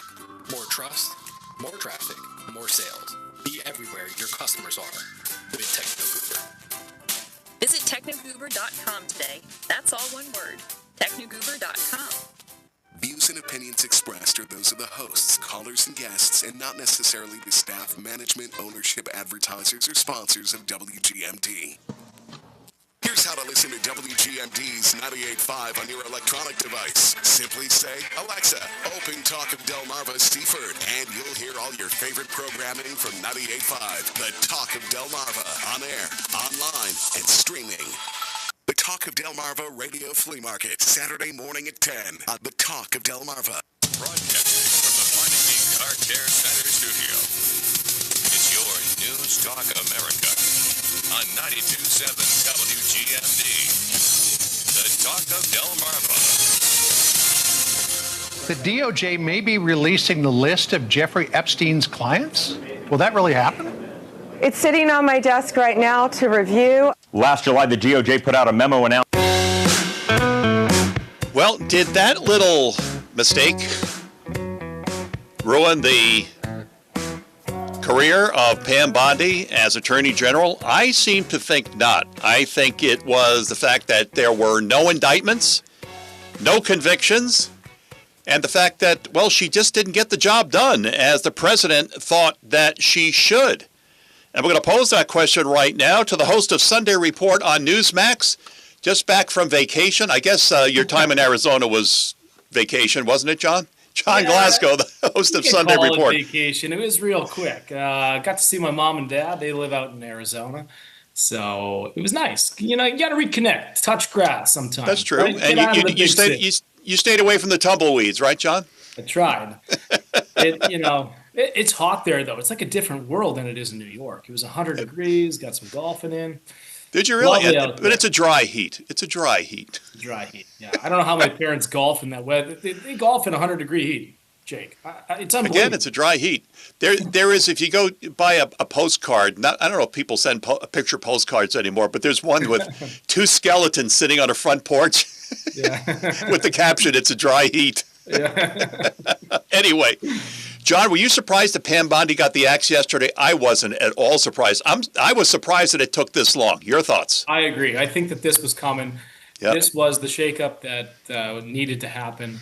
I think President Trump, he gets along. I think he has a very friendly relationship with Pam Bondi. But I think at some point, this is about the midterms. And I think that they need to see some people be indicted that President Trump feels that are his enemies. And I don't think that she was willing to bring some of these cases, and she was dragging her feet.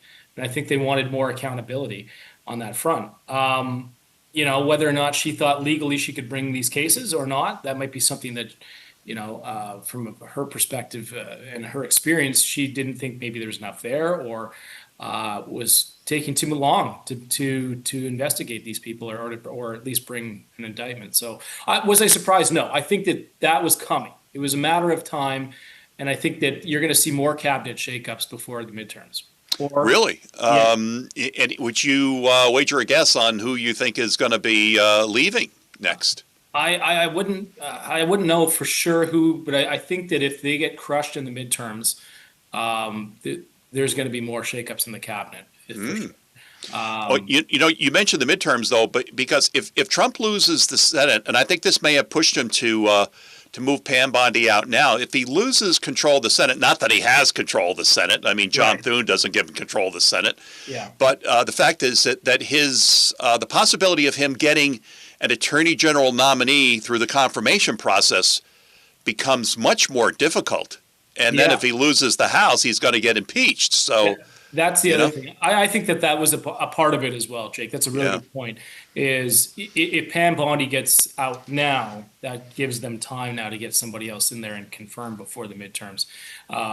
There's some names being tossed around right now. Jeanine Pirro is one of them. She could make. I think she'd be fantastic, and I think she was showing up. Pam Bondi. She was much more aggressive. Yeah. In the D.C. district than Pam Bondi was as the Attorney General. I think she was showing up, Pam Bondi. What do you think? I do. And I mean, we've seen her on the 5, and I mean, she's feisty. She knows the law. She clearly stepped away from her TV role to return to what she is known for, and that's prosecutor. Yeah. And she's tough on crime, and she's tough on criminals. And I think that, she could be a fit for that role. Another name, obviously, Lee Zeldin's name has been tossed around there. That's the other one that's he's doing very good things with the EPA as the administrator, but could he step in that role? It's likely.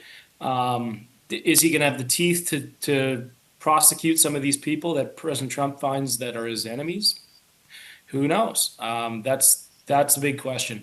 And then the other one would be Harmeet Dillon, which is another, very trustworthy lawyer that could possibly fill that role. But it's a pretty big step for her. Not to say that, she couldn't do it. But I think that, someone like Jeanine Pirro would probably be a good fit. One of my listeners sent me an interesting email yesterday suggesting Senator Eric Schmidt of Missouri. I thought he'd be a fantastic Attorney General. Your thoughts? Yeah, I think so too. The other part that I think this is about too, Jake, is whether or not Trump is trying to find who his real loyalists are. And I think Pam Bondi does have his back. I mean, she's been on the Hill defending him against a lot of those tough questions she faced from Democrats. But I wonder now, because the one that what you asked about the shakeup, and now don't get me wrong, Secretary Hegseth I think is doing a great job, but for whatever reason, the Democrats do not like Pete Hegseth. And there has been they don't, John. They don't like Kristi Noem, they didn't like Pam Bondi, and they don't like Pete Hegseth. So I wonder if he's going to be somehow. In fact, I was just reading before I got on the call here that they're trying to bring back the whole drinking story that he and his right-hand man. Oh, come on. Are you serious? Yeah, I just read it. And it was apparently that they're leaking that out there. Now, the story is that they're apparently leaking that information to see who runs with it, and try to root out some of the people that aren't loyalists to President Trump. So that could be the reason for it.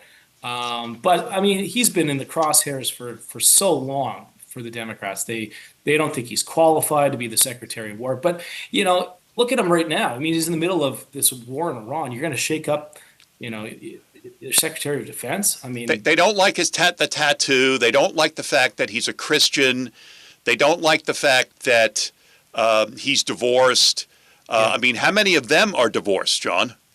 Exactly, and they don't like that he was he was on TV on a network. Well, they don't like the fact he was on Fox. Exactly. They don't think if he was on MSNBC, it wouldn't be a problem, right? So you'll probably see more of these stories where they try to leak things out to the media, and the Democrats will run on that, and they'll rally and they'll continue to have their talking points to criticize Pete Hegseth. I think that's where this is going. The longer the war drags out, the more he becomes a target. Yeah, I mean, when the Iraq War started dragging out, once the Iranians got involved with those improvised explosive devices, there were people in the Bush administration that were being targeted. There's no question about it. Sure. So, I mean, that's just unfortunately the way Washington is. This question was posted for you, John, and it's probably, I would think, going to be part of your show on Sunday. Comes from our producer, Wolf, who wants to know from you, what's your view of the future of the United States, the EU, the UK, and NATO relations? President Trump is not at all happy with NATO and how they did not stand up for us when we asked them to help secure the Strait of Hormuz. Yeah. What are your thoughts today? For all intents and purposes, John, there are no oil tankers going through the Strait of Hormuz. And I think the Iranians need the money, but they're okay driving the price of oil up, aren't they? Yeah, very good question. And I think NATO proved that it's irrelevant now at this point. Whether or not they were actually going to send military aid to help was one thing. But the fact that they didn't allow even their bases to be available, or to allow U.S. planes to land in France or Germany or wherever, use our airspace. We couldn't even use their airspace, John. All they had to say is, we're with you in this, but we're not going to, send any military, personnel or troops or ships. They just had to say that we're on board with what you're doing here. And for the most part, and give them access to whatever help the U.S. needed. I mean, you had Israel and you had the U.S. doing all the heavy lifting, all the bombings and the military operation. All they needed to do is say, hey, we're with the U.S. So now, whenever something happens, I don't think, the U.S. has an obligation now to protect anybody.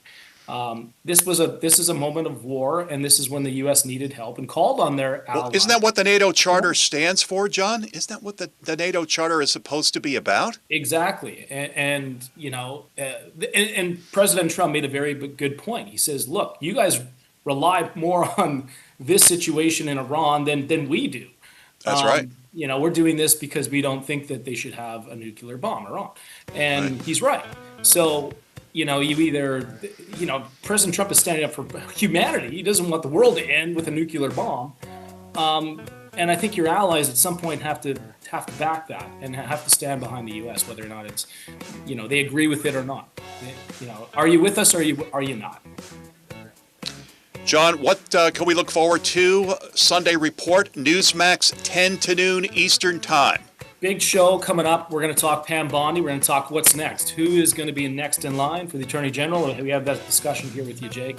We're going to carry that on. And maybe we might have an Attorney General appointed, or at least a nomination from President Trump by then. This news cycle, so fast. Oh, man. John, and obviously the latest with Iran. The news cycle in 1960s was crazy, but it was nothing like this. Yeah. Absolutely nothing. Remember, my friends, Sunday Report with our good friend John Glasgow, 10 a.m. until noon Eastern Time on Newsmax. John, thanks so much, my good friend. Happy Easter. A blessed Easter to you and your family. All your listeners, too. Happy Easter. All right. Thank you. You're watching Your News Talk America. Back in just a moment. Stay with us.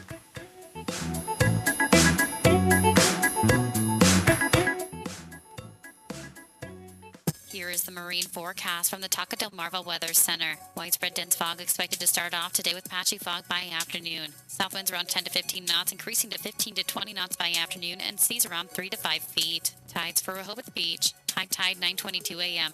Low tide 3:17 p.m. High tide 9:39 p.m.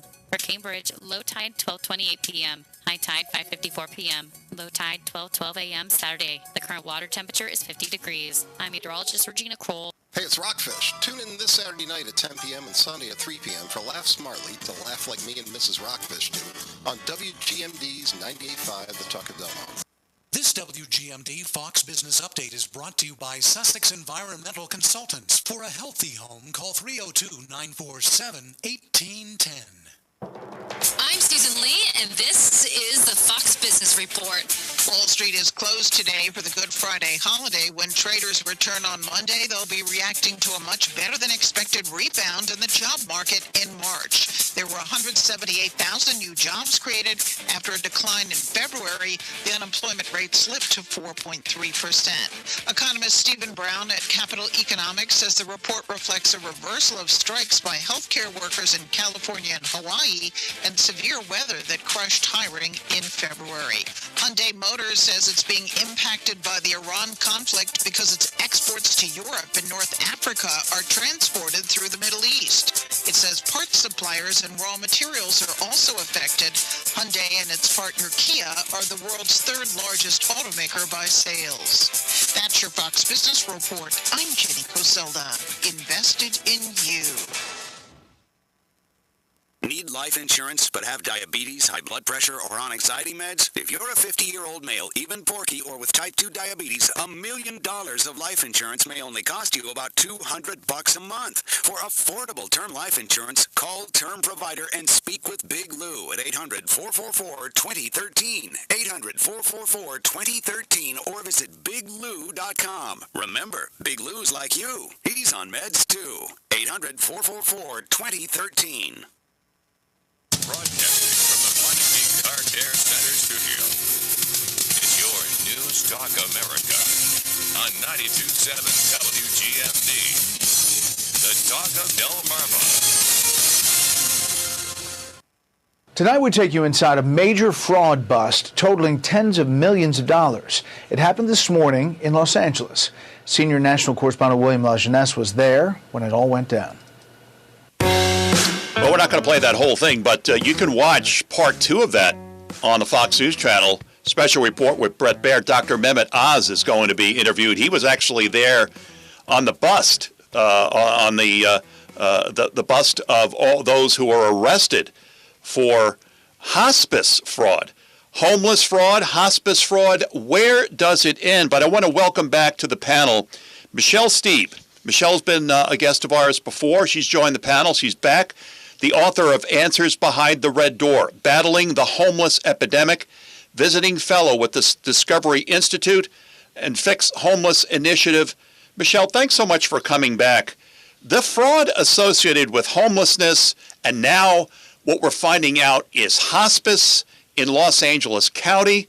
I saw, and I used to work in Los Angeles. I was out there every 2 weeks working in Los Angeles, just looking at a drone shot of all the homelessness out there.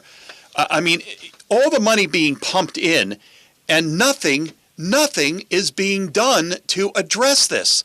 Your response when you hear about all the money that's been wasted and stolen, people with expensive Mercedes in California that are committing fraud against the taxpayers, and the people who are homeless are basically just being ignored. What is your response to all this, Michelle? Well, it's incredulous, and I just hope and pray that Gavin Newsom is held accountable for not only the lack of oversight, but the promises he continues to make in particular around homelessness, to end it, to make it his number one priority. He in 2021 promised to end family homelessness in 5 years, and I just looked at our numbers. I say our because I grew up and lived in California up until 2019, but I just looked at the family homelessness numbers, and we're at about 26,000 homeless family members in California. No one is holding him accountable. So it needs to start with accountability, and that's the big glaring problem in California. When you're a one-party system, there's no checks and balances. There's no media that wants to hold, the party in power accountable because that's their bread and butter. And it's just been a massive, massive failure on every level, homelessness especially. But is Gavin Newsom accountable for anything? I mean, gasoline prices in California, right now they're high all over the country, but he blames President Trump for that. He blames President Trump for the homelessness. But the fact is, has Gavin Newsom made homelessness worse in California? Oh, 1,000%. So in 2016, actually, right as he was lieutenant governor transitioning to governor, California mandated with all the state dollars, they followed the federal government, mandated that all the state dollars go to a one-size-fits-all approach to homelessness called Housing First. Stick these people, give them keys to an apartment, don't require anything of them like sobriety, never require them to work, never require them to engage in treatment. Now, let me interrupt you. This was an Obama administration idea, correct? It was. It was All right. an Obama administration mandate in 2013, but California was the only state in the country that followed the federal government in mandating this approach as well. And since then, homelessness has risen almost 40% in California. We're now home to 1/3 of the nation's unsheltered population, despite a 300% increase in spending. As you mentioned earlier, almost $30 billion. The state auditor can't find where that money was spent. They can't determine outcomes. It's just been a massive disaster. And what's really critical, again, that he needs to be held accountable, this governor, is that he literally last year vetoed legislation that would have set aside 10% of homelessness funding for sober living for the homeless, and he vetoed it. Why? He continues to back this massively failed homelessness policy and get away with it. And you mentioned he's blaming President Trump. His latest is he's blaming local governments for his failure to lead and end homelessness as he promised. I saw this drone footage of some streets in L.A. And, we've all seen some of the overpasses, the people living under the overpasses off the 405 the last few years and what it looks like. And it's grown far worse than that. I can't understand that people in California, especially in Los Angeles County, are actually putting up with this. Yes. In fact, President Trump issued an executive order to reverse or to reintegrate funding for mental illness and addiction and some requirements into our approach to homelessness. Right. Gavin Newsom is one of 30 organizations, in his case, a state, that signed on to block these reforms in a court, the First Circuit Court out of Rhode Island. So funding is being federal funding rather, is being held up for the homeless because the status quo, that people like Gavin who want to keep status quo are trying to block any sort of reforms to what is clearly failed. So how are they benefiting from these failed policies, though, Michelle? I don't get it. Well, there's a tremendous, 300% increase in funding at the federal level, a 300% increase in funding plus at the state level. There's a lot of money going into this system, into the bureaucracies, however, right? So are those monies then being laundered into candidates running for office into their accounts? Is that a possibility? Well, there is a report, I'm glad you brought this up, called Infiltrated. Your viewers can Google that. It came out last fall, showing that monies going into these, what we call the homeless industrial complex, right? The quote unquote advocates, that monies are actually being used for political purposes. There's 97 pages of documentation in this report, so people can, drill down to the actual sources very easily. But I highly recommend, people look at that report and for sure, money is going into, political advocacy. I don't know that it's been traced down to candidates per se, but to political advocacy that is not. Well, it's being laundered. It's being laundered in some way. Yes, that's exactly right. It's being laundered in some way. Yes. One of our listener producers, Wolf, asked of you, Michelle Steeb, how much fraud is there in California based with these homeless programs? Is there a dollar amount that we are putting on the total amount of fraud that the state really doesn't know how much has been wasted thus far? Right. I don't think they know. What I can point you to is in 2024, there was an audit by the, state auditor saying that $24 billion, and at that point it was $24 billion, pretty much unaccounted for.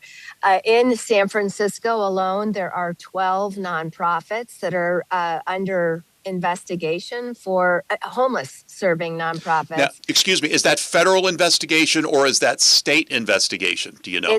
It's city at this point, though there has been one federal indictment of a nonprofit executive in San Francisco. But there's a whole bunch in LA as well, right? This is just the tip of the iceberg. We don't have enough information to quantify those numbers yet, but we do have the state auditor report in 2024 saying $24 billion pretty much unaccounted for. Now, Gavin Newsom and Karen Bass and their party, they claim to hate the millionaires and billionaires. But by absconding with this money, they're creating millionaires and billionaires who are driving around in Mercedes and so forth in the Southland out of money that was meant for people who are supposed to be receiving hospice treatments and are supposed to be receiving shelter from homeless programs, correct? Oh, yes. This is, I'm reading the reports just like everyone else is. My expertise is in homelessness and specifically in the fraud around that issue. But I'm reading, Chris Rufo's reports and obviously Nick Shirley. And it's not surprising. Again, California is a one-party state. There's no checks and balances. This governor is as slick can be. And I just hope and pray that the media starts to hold him accountable.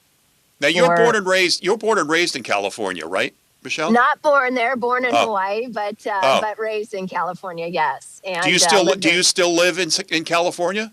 No, we moved to Texas in 2019. Good for you. Good move. Yes, we think so too. We're so glad. Good, but you are keeping an eye on what's going on in the People's Republic. Yes, well, Michelle, but thank you for keeping an eye. I mean, the money that is earmarked for homeless people, that's not going to homeless people, is wrong. It is wrong, and the fact is, somebody's got to look into this And I'm glad you are. You're staying on top of it. And please feel free to come back and give us an update whenever you feel it is necessary, okay? I look forward to it. Thank you so much. All right. Michelle Steep, thank you. The author of Answers Behind the Red Door, Battling the Homeless Epidemic.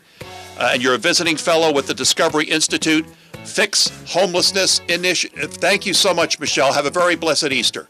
You too. Thank you. Thank you. Salute the Troops coming your way in just a moment. Stay with us.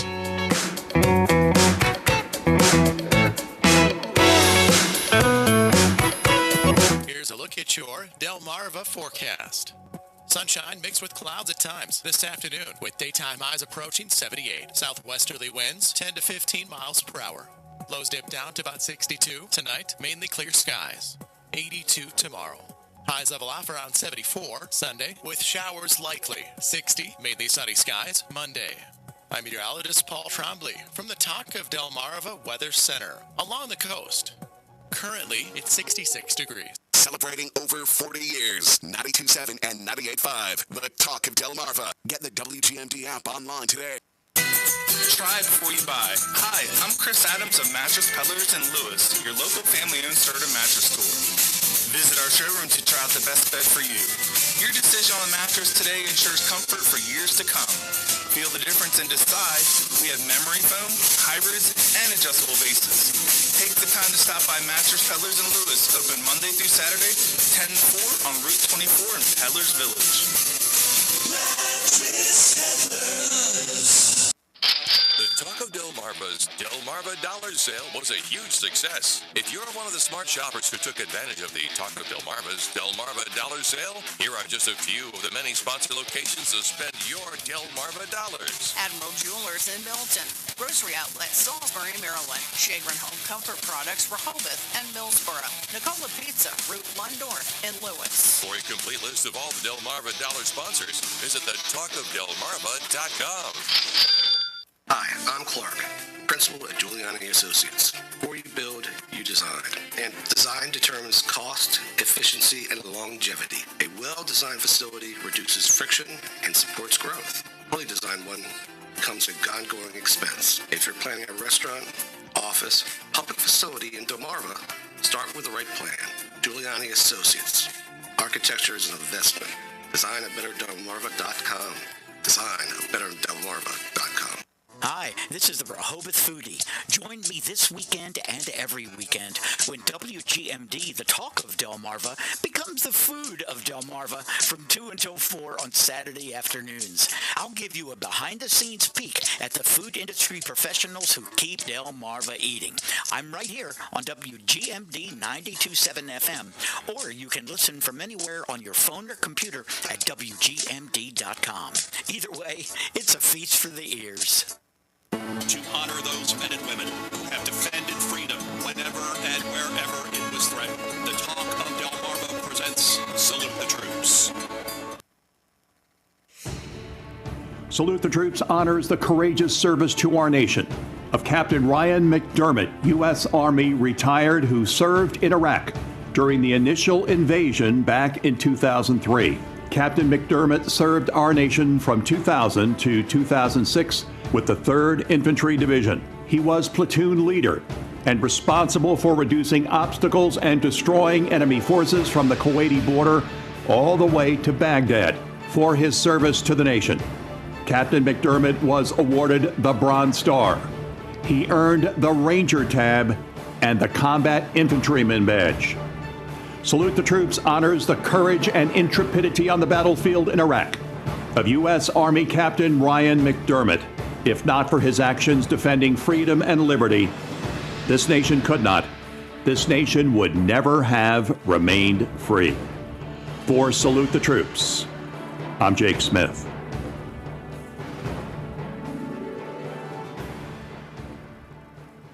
My name is Corporal Bradley Joseph Seitz. Jerry Reed. Kate Weber. These are real veterans facing a real challenge. I have PTSD. And I have PTSD. I have PTSD. Post-traumatic stress disorder can happen to anyone. I was still in a war zone in my mind.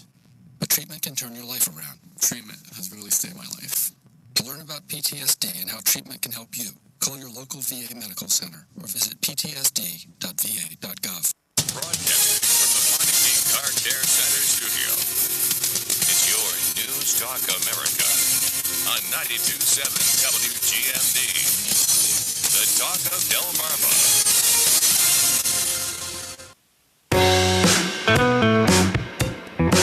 A couple of things I wanted to get to before we wrap up this Digital Interactive Friday live from DS2. You might have heard in the Fox update on our flagship stations, the Talk of Delmarva, that it appears that an F-35 fighter jet, U.S. F-35 fighter jet, was shot down over Iraq. Now, I sent an email, a text message, rather, to General Holt. He confirmed that that was the case. Two-person crew, he said, and I'm trying to get clarification. They did eject, but apparently they are on the ground in Iran, trying to avoid capture. That's what I took from General Holt's text message to me. I'm trying to get clarification. When I do, I will provide that to you as soon if we're still on the air. Now, producer Eric on the dial board had a question posted for our panelist, Michelle Steeb, and it was as follows, and I'm reading it right off the board here. Why are only blue states for wealth taxes? What are they doing with the money, and where is the accountability from the people whose money is being wasted? Well, Eric, I didn't pose that question to the panelist because her expertise is in homelessness and how to stop it. And the question that you have, that you posted, is really for a tax expert, and we'll have them on occasionally on the show, as you know, but I'm gonna take a stab at that. You know, blue states don't like wealthy people, which is why wealthy people are moving out of blue states. California, New York, they move out of blue states because the Demcoms think that if you are a millionaire or billionaire, you know, Bernie Sanders says that we got to go after the millionaires and billionaires.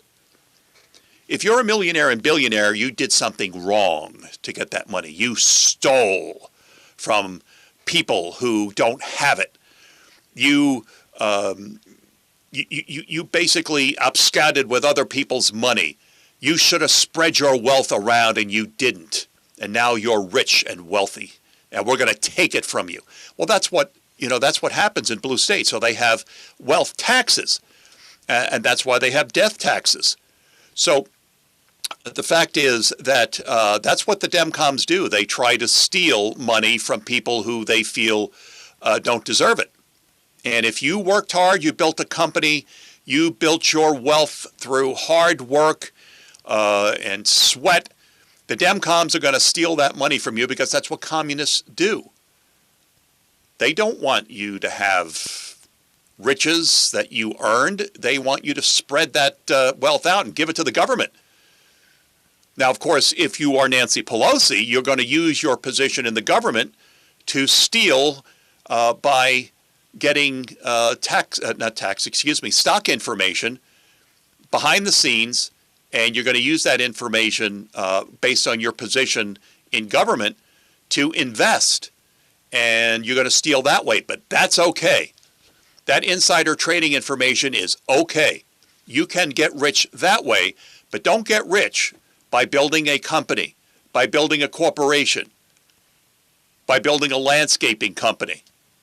Don't do that, because you are then going to you're going to get money that really doesn't belong to you. It belongs to the people who worked for you. You should have spread that wealth around. Again, that's really the way the Demcoms in blue states think. And I hope, Eric, that I answered your question. Maybe Eric will go back on the dial message board, and he just said, "Good show, Jake. Have a blessed Easter." Well, Wolf said the same thing. Thank you to the dial community. A very blessed Easter to everyone watching and listening to the show today. You know, a couple of things about, again, I want to mention about Pam Bondi and President Trump firing her. There's pressure on Trump right now. Don't think that there isn't. As much as he's not running for re-election, his term is going to be could be coming to an end at the end of this year. Why? Because of the midterm elections. If things don't go the way he hopes, and the Demcoms are successful in flipping at least one, maybe two houses in Congress, well, guess what's going to happen? President Trump will either have no leverage in Congress again, like he did in his first term, or he is going to then be removed from office by the Demcoms if they capture both houses of Congress. They'll impeach him and remove him. And then they're going to come after him after he's out of office, and they're going to try to put him in jail, and they're coming after his wife. They've already said that. And they're coming after his children. They've already said that. And I'm sure he was wondering why Pam Bondi wasn't fighting back and wasn't going after the Eric Swalwells and people like that. They were saying it. They were promising that they were coming after Trump and his family. So I think Trump feels that, it's possible that his second term could be coming to an end at the end of this year. And that's why he took the step that he did. Now, I just got this text message from General Holt. An F-15E shot down while refueling. Okay, so there you go. It was shot down by the Iranians while air refueling.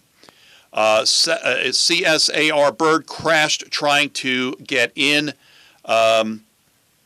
New attempt underway to rescue. Okay, new attempt underway to rescue. Crew may be evading capture now. Okay, the CSAR Halo helicopter made it out safely. So the CSAR helicopter crashed trying to get in. Wow. This is really, we're just hearing about this for the first time, but General Holt is giving this. I'm giving it to you on the air. No one is reporting this right now. CSAR helicopter made it out. Crew may be trying to evade capture right now. There you are. That is firsthand inside information from Brigadier General Blaine Holt, who I hope will join us on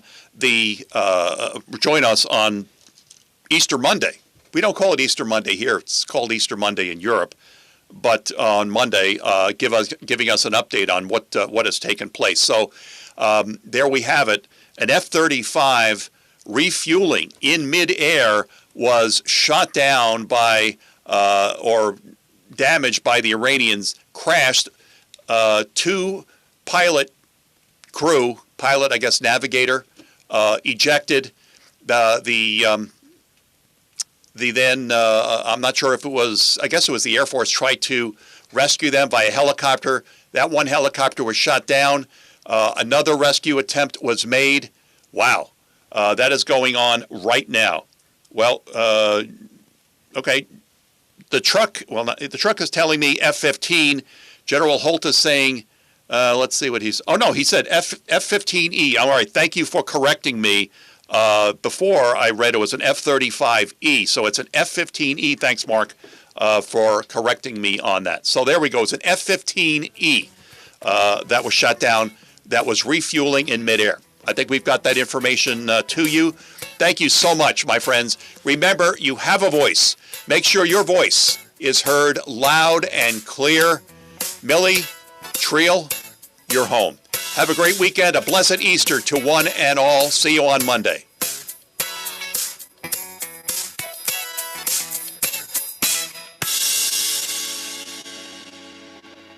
Your Heritage Talk Station, 92.7 WGMD Rehoboth Beach and 98.5 WUSX Seaford. The Talk of Delmarva, WGMD. This is a Fox News.